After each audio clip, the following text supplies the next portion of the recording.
Hello everyone, this is Tim, and this is the Tynd culture, T-Y-N-D.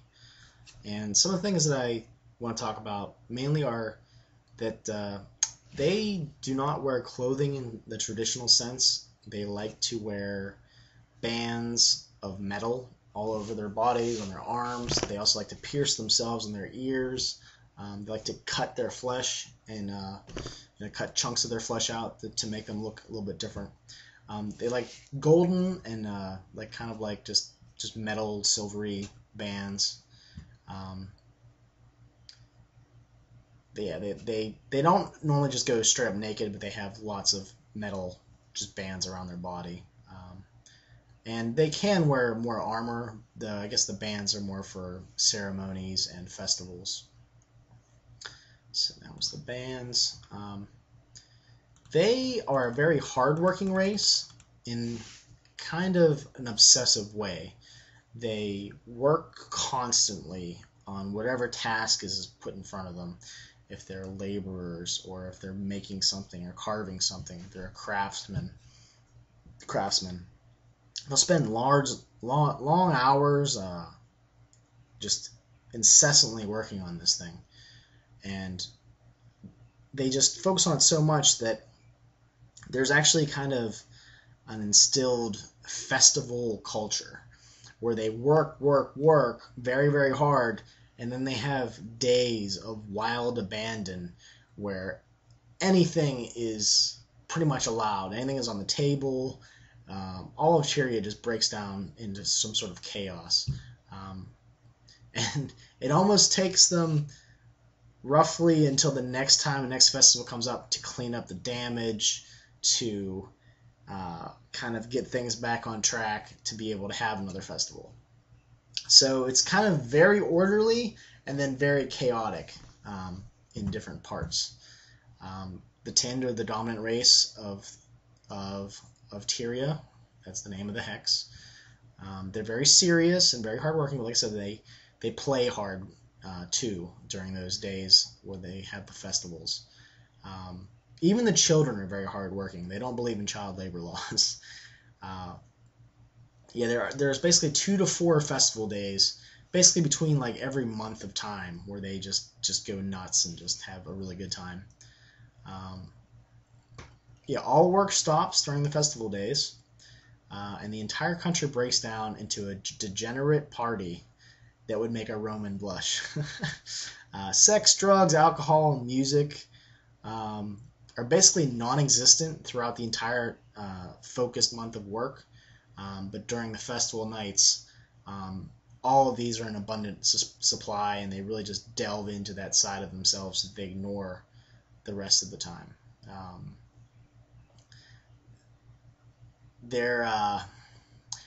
All the taboos are thrown out the window. It's a very loose culture as far as who you sleep with in those days or whatever. I don't know. It's basically, if you just picture them working really hard and then playing really hard. That's really the main focus of it. There's lots of pregnancies that happen during this time. Children are taken into governmental custody and are assigned to a family. So it's very tyrannical, sort of, where you work really hard, you have fun, and then the consequences of that action are basically taken into account by the government. Let's see here, what else we got? Most of the citizens do not question the order and structure of the society. There are a few outsiders that are trying to bring the process down from basically from the inside, but most of them just go along with everything. They're very sort of docile in their sort of sheepish, sheep-like mannerisms. I don't know. During the party days, demons and devils from the abyss have taken notice of the debauchery and frequently visit the material plane during these festival days. And that is allowed. There are, the whole chaotic nature and just evil nature of these these events, just completely giving, opening yourself up to whatever, kind of is sort of a beacon for those beings. The demons and devils are always polymorphed, so they don't panic people, but because of this, there is a large population of half-breed, half-demon, or half-devil, half-Tynds is what they're called in this society, which basically have demonic or devilish blood in them. And the half-Tynds can find themselves on the outskirts of society, but they generally fit in pretty well.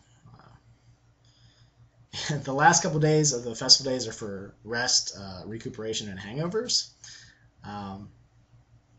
So I think the festival days are pretty interesting, and it's kind of like a cyclical process of really hard work, fixing everything, destroying the shit out of everything, and then fixing it all again. So that provides work, especially for everyone to do, because there's a lot of damage that happens. So visiting this kingdom while they're in a festival day would be pretty interesting. There are high infant mortality rates in Tyria. They're not really sure why that is. A lot of the children are stillborn and horribly mangled. There's a consensus that there's some sort of supernatural problem, but they're not really sure what to do. There's a place in a recent tradition where mothers bathe their infants in holy water. The holy waters of birth is what they're called, to try to protect them. That has helped with the stillborn infants, but it really hasn't eliminated the problem. The government really does not approve of these festival days, but they're kind of handed down from the deity and the religious organizations that so while they fight against it, they can't abolish them, and the people really look forward to the party days, the festival days.